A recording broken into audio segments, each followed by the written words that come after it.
Your beautiful website may be the exact reason you aren't getting sales. You spent money making it look professional. The branding is polished. The photos are beautiful. The layout looks credible, but it's not converting because people don't buy a beautiful website. They buy when the words on that website make them feel seen and understood. Now, I've spent years helping coaches and service providers write website bios, marketing copy, and I've seen ugly websites that bring in exactly the right clients because the message connected. I've also seen very expensive, beautifully designed websites that produce almost nothing because the person reading couldn't recognize herself anywhere in the copy. The problem was the distance between what the business owner wanted to explain and what the client was actually feeling and looking for. Most business owners tend to sit down and write copy and immediately start explaining what they do. They describe their process and framework, what makes them different, blue ocean versus red ocean, their credentials.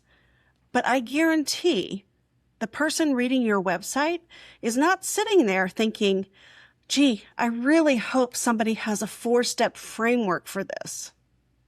She's in the middle of her actual life, avoiding a conversation that she knows she needs to have, reopening the same document 3 times just to close it again, agreeing to something she didn't want to do, and now irritated with everyone except herself, the person who actually said she'd do it. She is lying in bed, replaying the day, and wondering why she keeps doing the same thing over and over when she knows already it won't work. That is the person reading your copy. She's not asking, what do you do yet? She's asking, do you understand what's going on with me, and can you help me fix it? That is why emotionally accurate copy converts. There's a harsh saying in sales: if you make them cry, they will buy. Now, that sounds a little terrible, but the point is really solid. It doesn't mean that you should manipulate people or try to make every person that comes to your website so overwhelmed with emotion that they cry. It means that emotion is what makes someone recognize that the message matters and that she's willing to invest the time and energy to buy.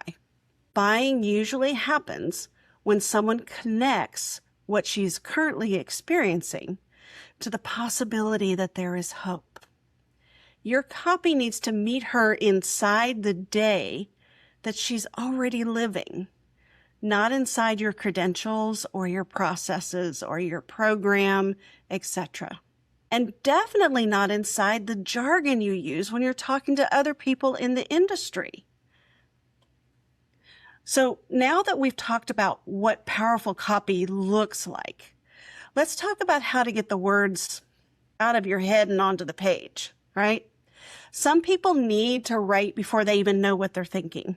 They open a document, start typing, grab a piece of paper and a pen. The idea starts taking shape as they go. Writing is how they find that thread, that creative piece. That works for a lot of people. If it works for you, don't replace that. Use what works. But if you're the person that opens the document or stares at that sheet of paper and you suddenly can't remember a single intelligent thing you've ever said, stop forcing yourself to start there. I want you to use your voice. Open the voice recorder on your phone, or for those already comfortable with AI, use the voice prompt. Explain the idea as though you're sitting with a real person, not an audience or the internet, but a real person. And say the things that you would say if they were asking you about what you do and who you do it for in a real conversation. Tell her what you think is happening. Use examples that you would normally give. For some people, talking removes all the pressure. You're no longer trying to write copy, you're having a conversation. You're explaining something you already understand. It's going to already be in your voice and your words. You might even say that sarcastic thing that you would never write down if you were writing a formal document. And that might be the exact line that makes your reader laugh because it sounds like something a real person would actually say. Now, once you've done all of that and we have the bones of the information, next we need to add in the emotions like we talked about. That's what sells your copy, right? One of the best ways to do this was introduced to me by my mentors, Kelly and Miranda of Zinni. They encourage you to write a journal entry as though you are your ideal client. And it's the night before you finally break down and ask for help. Ask yourself, what happened during the day? What are you tired of? What did you promise that you weren't ever going to do again or that would be different? What happened anyway? What have you already tried to fix this? What are you really embarrassed to admit about it? What are you afraid will happen if you don't do anything? And what are you hoping the person that you call for help will really understand about you and what's going on? What do you want to be able to do, feel, or change? And I want you to write from that point of view inside that night, not from inside your service, not as the coach or service provider that's going to rush in and say, well, this is what's going wrong and this is why you need me, but really touch her life. You're trying to understand what life feels like for her right before she decides she can't keep solving this by herself. Now, we've got all of this emotional stuff together. We have a basic picture of who you help and why you do it and all of the examples.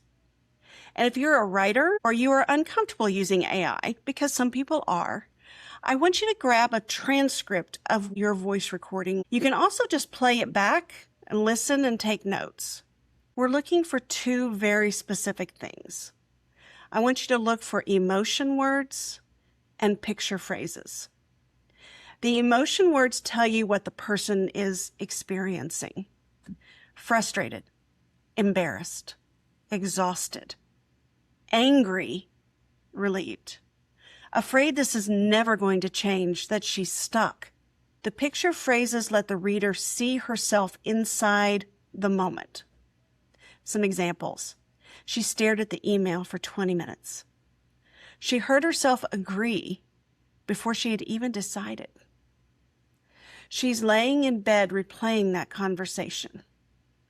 She keeps doing the same thing over and over, even though she already knows it won't work. That is so much stronger than saying someone is struggling, overwhelmed, or feeling stuck.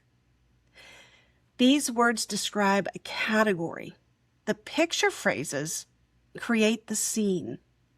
And scenes help because it's easier to recognize yourself in them.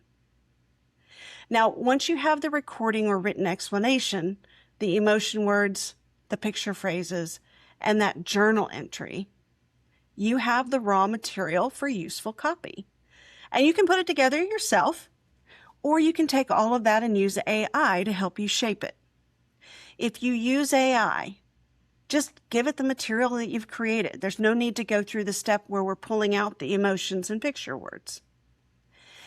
Tell AI or yourself what the copy is for. Is it for a web page? Is it for emails? Is it for a sales letter? Who's going to be reading it? And ask it to preserve your emotionally specific words, the examples, humor, picture phrases. And tell it not to invent client stories, testimonials, results, facts, numbers, claims. Then I want you to ask it to turn that material into a first draft. Once you have the draft, I want you to ask the AI, or maybe a different AI, to review it as a skeptical potential client. You want to know the answers to these questions. Is it clear who this is for? Can the right person recognize herself? What feels vague or generic? What questions or objections are still unanswered? Where might she stop reading? The first draft helps you get material on the page. The critique helps you to see what may not be clear to the person reading it. Take the useful feedback and make one meaningful revision, not 14 rounds. AI is supposed to help you create the copy. It's not supposed to give you 74 more ways to avoid choosing a sentence. Now, I'll put the prompts for both steps in the description so you can use them without having to try to write everything down. But before you publish important copy, you still have 2 more things you need to do. Number 1, you need to review it, especially if you had AI help you with it. AI is not human. AI is super helpful, but sometimes it misses the mark. And this first round of human review is for you to catch those times where maybe the story it told wasn't quite what the story meant, or the picture painted isn't quite what you intended. Then you also need another human being to look at it. Somebody who is either your ideal client or very close to that, or someone who writes copy and knows what good copy is. Because the reality is you cannot read the label from inside the jar. You know what you meant. You know the story behind the sentence. You know why the offer matters. But the person reading it only has the words on the page. And as helpful as AI is, it's still not a real person who's living that experience. That's why copy that feels completely clear to you can sometimes confuse everybody else. It's also why the sentence that you almost deleted because it felt too obvious or too personal or too over the top could be the exact sentence that makes your ideal client stop and think, that is me. Have someone review it. Not just someone who likes you, not someone who automatically tells you it sounds great, and definitely not 14 people in a Facebook group, because now you're just collecting 14 opinions from different businesses about yours. And again, you're going to ask specific questions. What do you think I'm offering? Who do you think it's for? What part made you feel the most understood? Is there anything that's confusing? Where did you lose interest? Would you take the next step? Don't ask, do you like it? Plenty of people will like copy, and the copy will not convert even though they like it. How many commercials do you remember from growing up, but you don't remember what the product was? You need to know whether the right person recognizes herself and understands what you can help her with and knows what to do next, so you don't become that forgotten product. The outside perspective is not a sign that you're bad at writing. It's part of writing copy that works, and it's essential. Now, for many people, these steps that I just gave you solve the problem. That's great. Now I know how to do this. Talking instead of staring at a blank page helps get information out. The journal exercise helps them find that emotional language. The picture phrases make copy more specific. AI or another person helps them turn it into a useful draft, and outside feedback shows them what is clear and what still needs work. They revise it, they publish it, and they move on. But what happens when you have the information that you need and you still can't do it? Maybe you have the client notes, the testimonials, the responses, etc. You know what your client says. You know how she feels, and you can explain the problem perfectly during a conversation. But when you sit down to write or record, you can't turn any of it into words. Or maybe you write the sentence, but it suddenly feels too much, so you soften it. You replace the emotionally specific language with something safer and more professional. The sentence becomes less accurate, but it also feels less exposing. Or maybe you follow the steps, you get the copy written, you receive the feedback, you don't get stuck trying to ask for it. It's clear, it's accurate, good enough, and you still go back and edit it. You decide the entire page just needs another round of editing because something is not right.